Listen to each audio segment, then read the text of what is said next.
Good day. Today I will discuss the differences between self, identity, self-discovery, and self-awareness. I will also explore how different aspects of the self relate to the real-life situations. Difference between self, identity, self-discovery, and self-awareness. Self, the whole person, including thoughts, feelings, and personality. Example, Anne is a kind person who always helps others, so she knows she has a good self. Identity, how a person is recognized based on their traits, beliefs, and culture. Example, Stephen is proud to be Filipino and shows it by wearing a barong during special events. Self-discovery, the process of finding out who you really are, what you like, and what is important to you.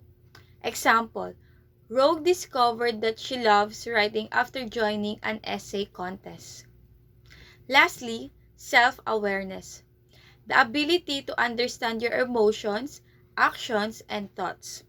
Example, Matthew knows that he gets angry easily, so he learned to control his emotions by taking deep breaths.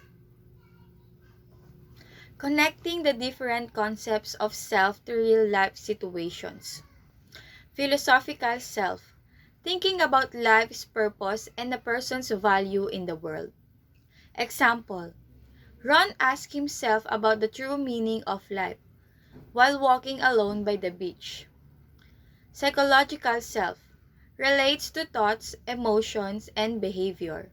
Example, Scarlett reads self-help books to better understand her feelings and personality. Physical self, the body and appearance of a person. Example, Joshua started exercising and eating healthy to keep his body strong. Sexual self, a person's understanding of their gender and sexual identity.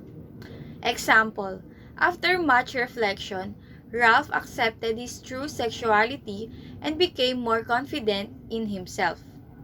Social self, how a person interacts and connects with others. Example, Sophie is friendly and always joins community activities to build relationship with other people. In summary, understanding the self involves knowing who we are, our identity, and how we grow through self-discovery and self-awareness. These concepts shape our thoughts, emotions, and interactions in different areas of life: philosophical, psychological, physical, sexual, and social. By knowing ourselves better, we can live with more confidence and purpose. That's all. Thank you.